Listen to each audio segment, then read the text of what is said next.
Hey there, Elizabeth Hines here from our Paleo family and the Autoimmune Free Cooking Club. And I have a classic favorite tonight that we are speeding up to cook in the Instant Pot. Chicken pot pie. Yes, chicken pot pie. Can you believe it? This is one of my very favorite recipes. It is Whole30 acceptable. There's nothing in it that doesn't fit with their guidelines. There's no added sugar or anything. It's basically like a sort of creamy chicken stew with my delicious paleo pastry. So how do we make that in the Instant Pot? First of all, we peel our onion. I hate it when the onions don't peel. It really drives me crazy. We make the stew, the filling type part, super quick in the Instant Pot. And then while that is cooking, we make the crust in the oven. So you do need to use your oven if you want the crust.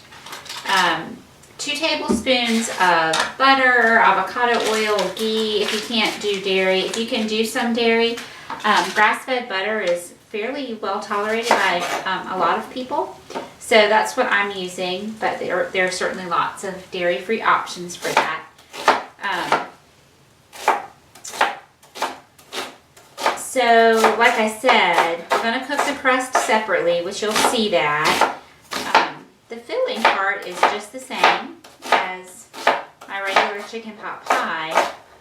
It's just so much faster. So what we're going to do is just chop and get everything in there. I have saute more. If it starts to feel like it's cooking a little too hot, I will reduce that to normal. But I'm going to leave it there for now. I'm trying to see how much salt I want total. About a teaspoon, so that's my 1/8 of a teaspoon measure. And I'll just kind of layer in about 1/4 of a teaspoon at a time. So just chop and add, chop and add. You don't have to be real particular about it. The recipe calls for 3 stalks of celery, and I had cut the tops off of my celery for broth. So I have either 5 or 6 partial stalks. This kind of recipe is basically like a soup. Basically is a soup. It doesn't matter one bit how much you use. If you really like celery, add extra. If you really don't like it, don't put in as much, but use a little bit because it adds a lot of great flavor. The more veggies you put in, the more nutrition you're putting in. So load up on the veggies. So I got celery, carrots, and mushrooms. Y'all, this carrot is just cracking me up. This looks like little legs, right? And super, super mature. These are skinny, so I'm just going to cut them like this. I won't even slice them in half. This recipe is, let's see, either going to go up beginning of the year or end of the year for everybody who got an Instant Pot for Christmas and is looking for a great family-friendly, easy recipe to try it out.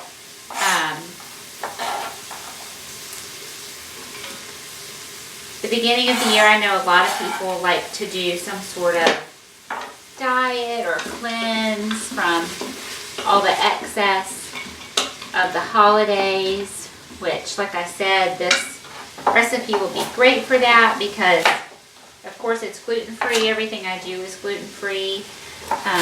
It is dairy-free, again, except for that little bit of butter that I used, which you can absolutely substitute something else. There's no soy, no sugar, really no inflammatory stuff. It's really good and hearty. We eat a lot of just simple meats and vegetables, that kind of thing for dinner. But of course, I'm always developing new recipes. So usually once a week we'll have something kind of fancy like this. And when you do eat just simple stuff most of the time, it's nice to have something a little extra special. And chicken pot pie for sure qualifies as extra special in my book. This is a gigantic carrot. I could have just used this one. My recipe calls for 3, but this one was really big. You saw that. The other one was, the pants carrot was just like normal size, but anywho, we'll have some extra carrot in there, which is, like I said, totally fine. I think I'm going to need to wash my mushrooms. Okay, so this is 8 ounces of cremini or baby bella mushrooms. Just give those a chop. I would love to know what your favorite kitchen appliance is. What is the kitchen tool that you use the most? Like something fancy, not a knife and cutting board. I'm assuming if you're cooking, you're using those basic things, but something special, like you really love your food processor, or do you have a Vitamix? I do not have a Vitamix. If I should have a Vitamix, let me know. I've always thought, I'm not really much of a smoothie person. I don't think I need a Vitamix, but I know just from seeing them at when they do their demos at Whole Foods and Costco, I know they do more than smoothies, but I don't know that I would use it for all the stuff they're always touting, like making soup and ice cream. I don't know. Tell me. Yeah, I'm just curious what your favorite kitchen tool is. Mine, or not kitchen tool, but appliance. Yeah, not your oven or your stove or your microwave or refrigerator. Not the basic stuff, like the countertop appliances. Mine is probably the Instant Pot right now. And you know what? It wouldn't be, except for the saute function. The saute function is so awesome. It lets you just do everything all in one place. Get a lot of great flavor on your food before you pressurize it. That browning step.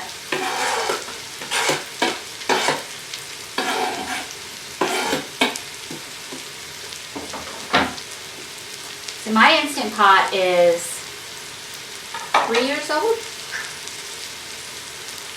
I think just 3.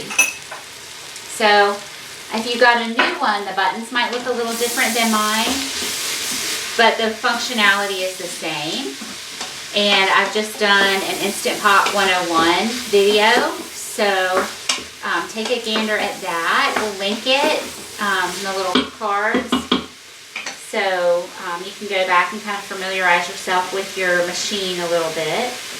Okay, so that's it for my, oh no, my green beans. I'm not going to put my green beans in because they're frozen, and I don't want it to stop that from browning. So everything I want to brown, I'm going to put in. I need to cut this over the sink. So one time I talked to you about, I got the packs of chicken from Costco, and I was commenting that they're not all the same weight. And, generally we use a pound of meat, maybe a little bit more. And when I get these packages out of the freezer, I really have no idea how big they are. So it's like, oh, you could be really on top of it and weigh your packages when you bring them home. Because, there are either 3 or 6 packages of chicken attached, that you buy that way at Costco or whatever wholesale club you belong to. Or even sometimes you just buy, what they call it, a family pack at the grocery store. Anyway, and so you cut those packages apart to freeze them. Like, oh, it'd be great, when I go to use them if I knew how much, what the weight was of each package. And so I did that this last time. I bought my chicken, and I just cut the little packages apart from each other and weighed them, and I wrote on them with a Sharpie so that I knew. So for example, my son has a job. He's a server at a local assisted living, nursing home, you know, retirement center. And so he brings home dinner. I think every night but one, he's brought something home. They don't do special diets at those places, and he eats gluten-free. And so a couple times, well, I think just that one time, there's been a night that the only food that was left at the end for the servers to take home was something that was breaded. So he didn't bring home dinner. He came home and ate what we had. But aside from that, he brings home his dinner. So if it's a night that he's working, I could use a smaller pack of chicken. So for example, he's working tonight. So this was a 1 1/4 pound pack. And there were a couple in there that were 1 3/4 pounds. So there was a big difference. It's definitely been helping me to know the weight. So there's my hopefully helpful tip for the day. If you bring home meat from a wholesale club or just, you know, divvy it up yourself from a larger pack, it's cheaper that way. Make sure you write on your packaging how the weight, so you know how much meat you have there. So I've just been putting in salt and pepper, and now I want a 1/2 teaspoon of poultry seasoning. This is optional. If you hate these flavors, then don't use it. But it's thyme and marjoram and, oh goodness, can't I read this one? It's on clear here. Rosemary, black pepper, nutmeg. Did I say sage? Sage. So it's all those spices I would use with chicken anyway, all in one convenient place. All right, so that's all in. Again, I'm going to add my green beans here in just a minute.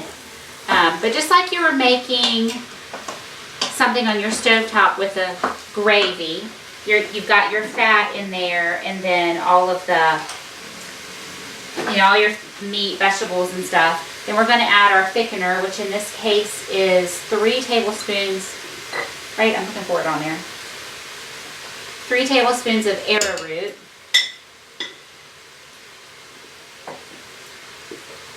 And I'm just going to stir that around to kind of coat those ingredients. It smells so good. Oh, yum, yum, yum. The onions, that's my favorite part about Thanksgiving, is the onions and the celery cooking for dressing. I love that smell. Then with the poultry seasoning, yummy. Okay, so here's a 1 pound bag of green beans. This is all they had at Aldi. These are like a steam in the bag one, but I don't care. I'm not going to steam them. Just cut green beans.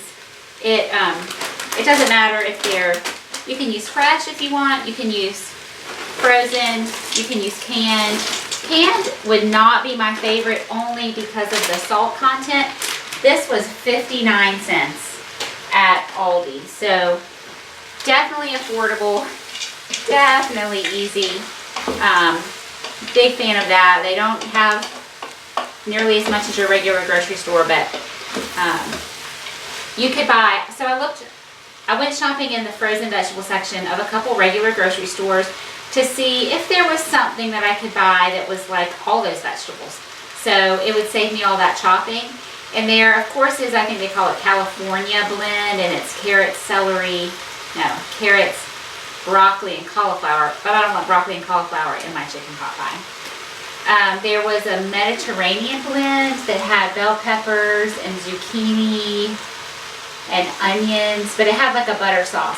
So there were different blends that you could, by all means, buy one of those and use that for your vegetables.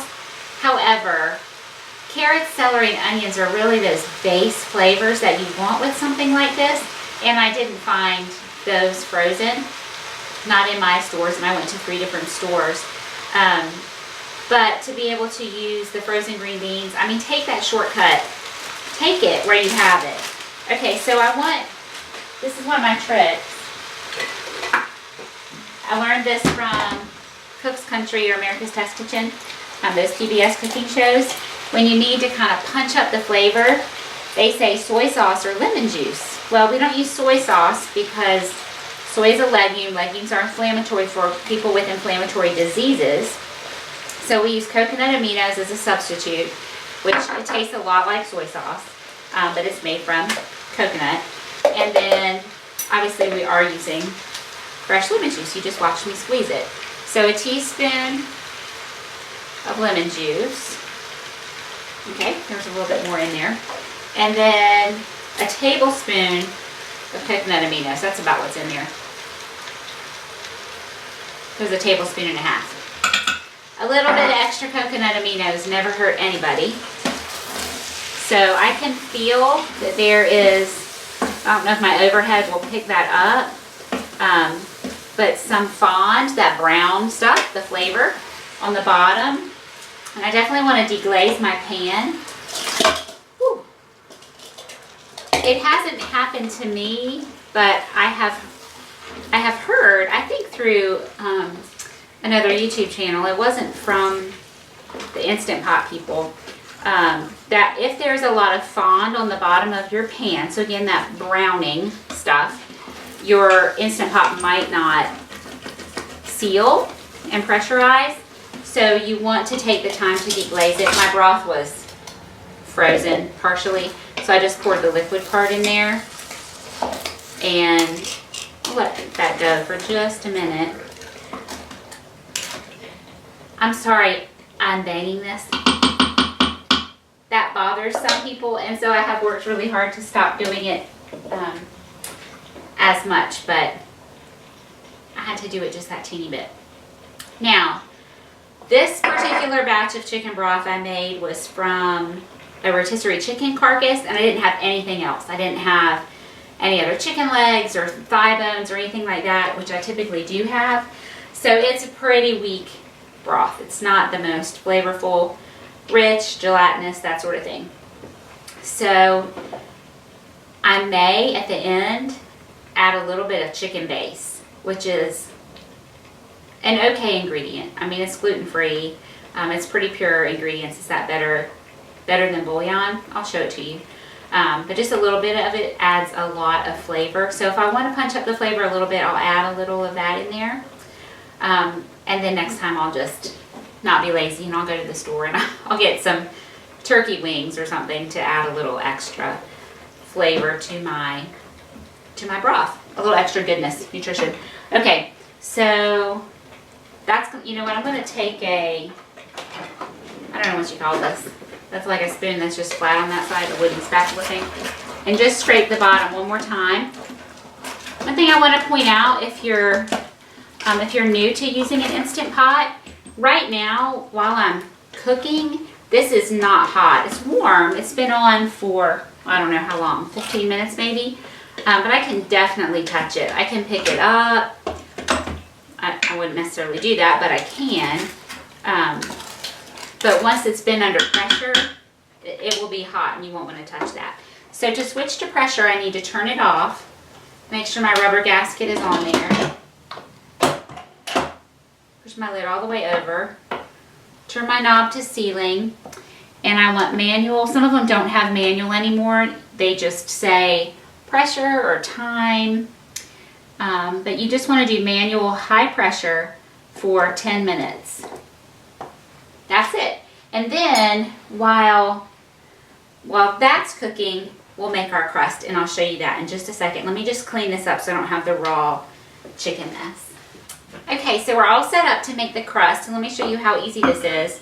The only tricky part about this is that when I was testing this recipe, I realized that really half of the original crust recipe was enough.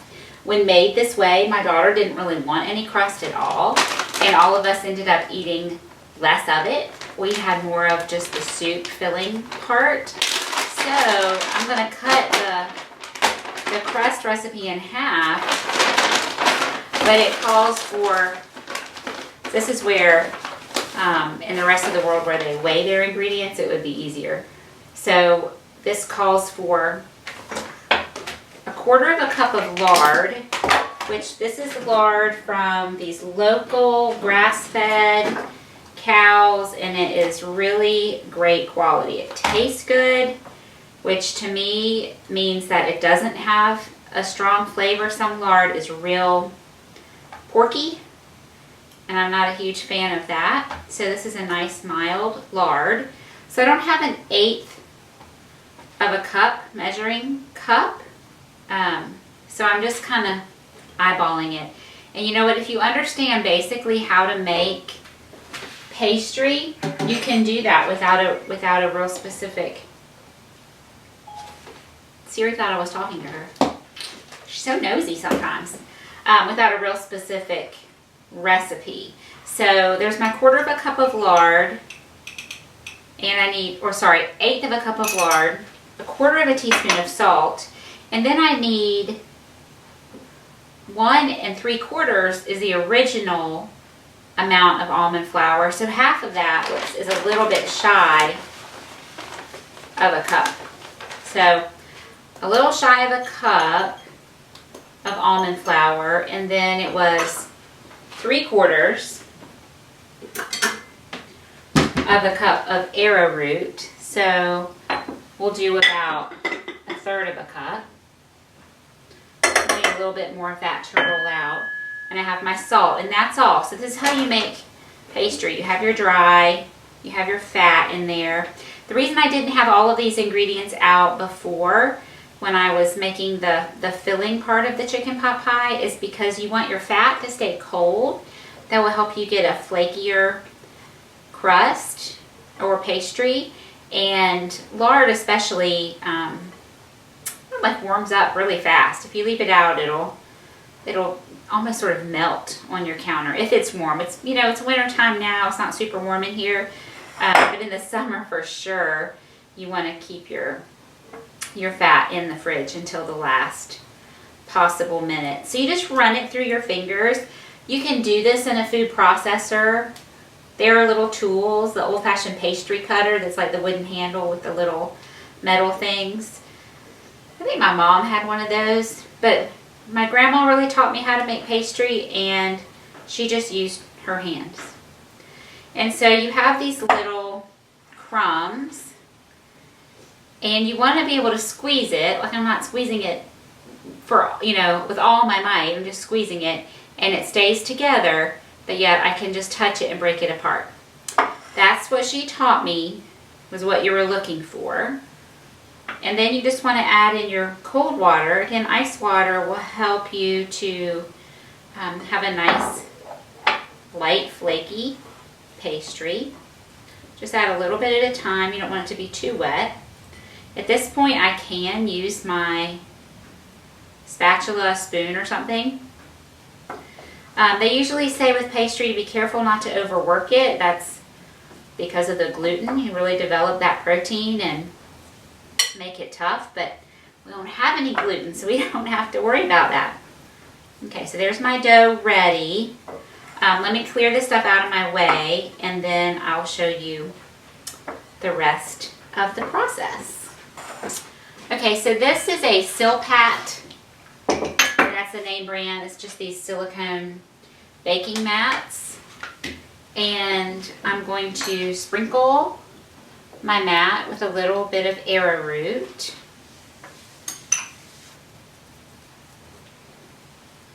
And we'll dump the pastry out.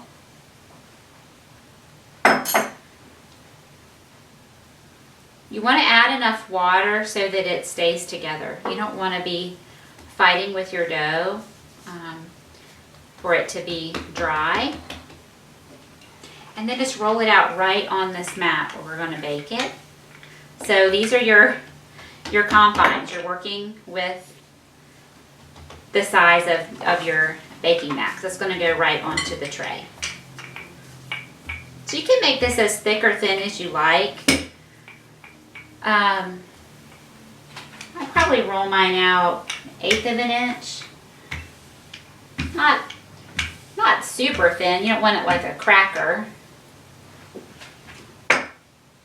It's starting to stick, so let me put a little more arrowroot on top.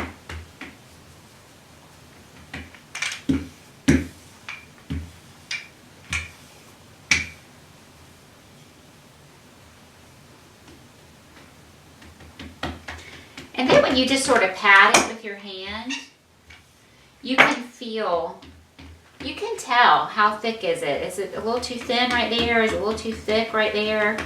And get it an even thickness. You can be real precise and you can, you know, make even edges, but I don't really care about that. I just want it to taste good. And this will taste good. So now, I'm gonna have to wash my hands again. This is called docking, but you can buy a tool that will do this. But you just want to poke a bunch of holes in it to keep it from puffing up.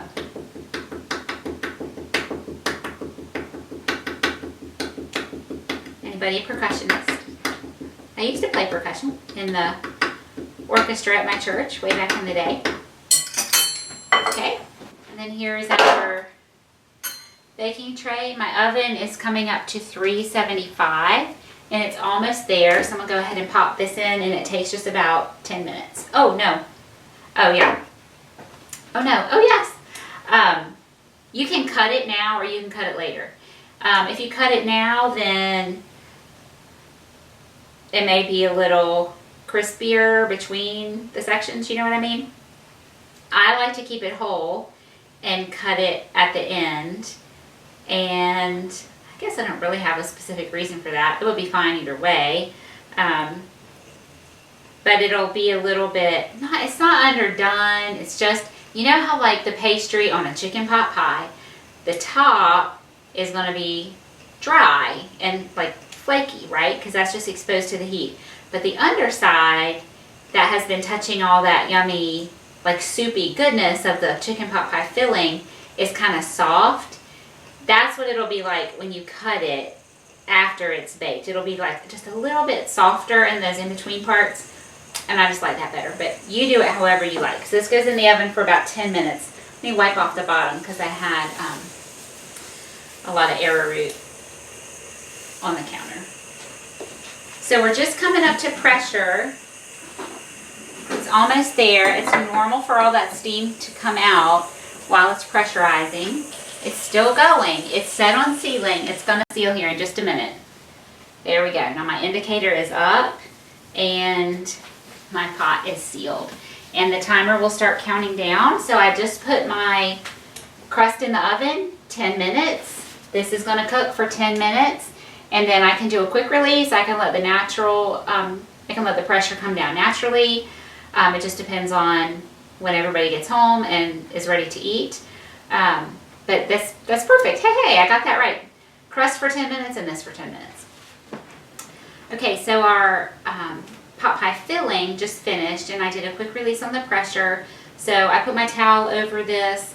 I pushed it with my long ladle, and now I'm also going to use the towel to take the lid off because there's so much condensation it can drip out of the back and burn you. So that's just protecting you to do it that way.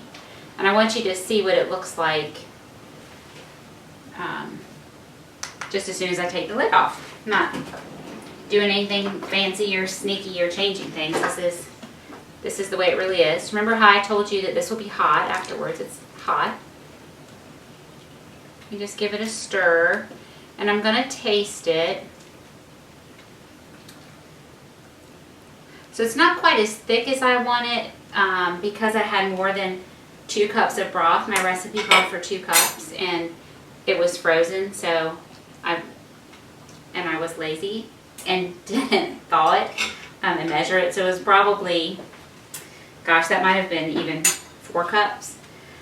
So it's not quite as thick as I would like it, but for this, I'm going to turn saute back on so it'll boil. For this application, eating it like soup with these like crackers, the pot pie crust being like crackers, it's fine for it to be thinner. But I do want to taste it for seasoning. Remember I told you this broth was not the most flavorful broth.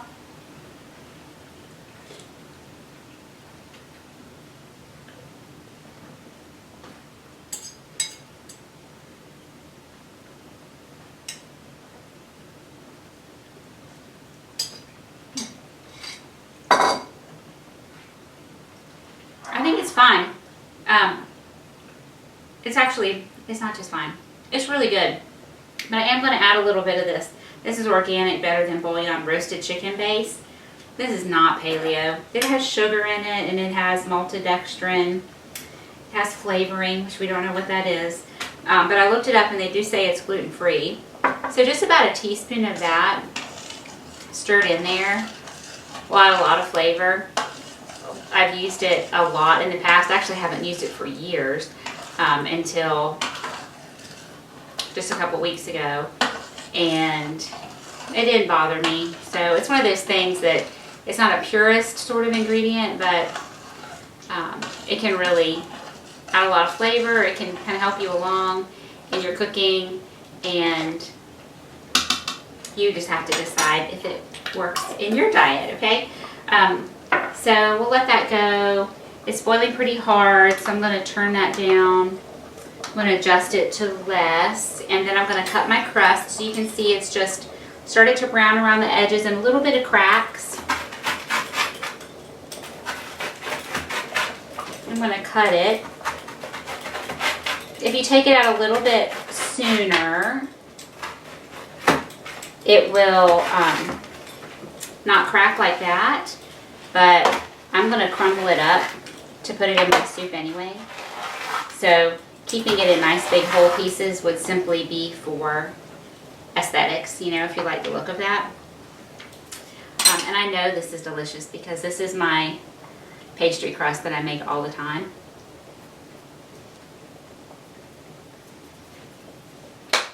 I love it. It's so good.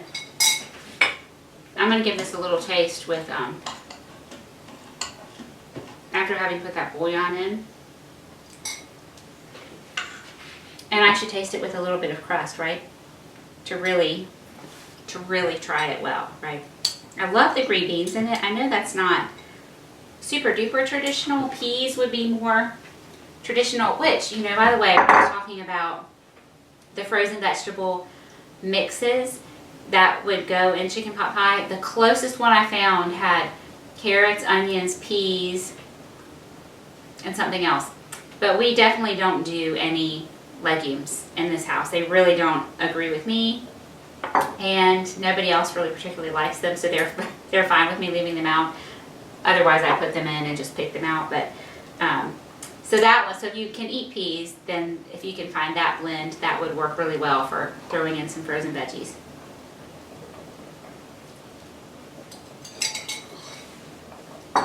It's so good.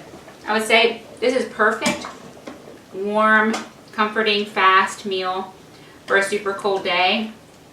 It's just not super cold for us. It's the end of December and it was 70 degrees today. So that's what we get in North Carolina. Actually, my son is doing a weather project in school, and he's had to track the weather for, I think, a month. Now he has to look at trends in the weather and make predictions for the upcoming week. And I just laughed. I was like, good luck, honey, because here in the Piedmont of North Carolina, we have wild swings in our weather. I don't see how he'll be able to predict anything, but that will be a fun exercise for him. Okay, so I hope you enjoyed this one. A classic dish that typically takes quite a while to prepare.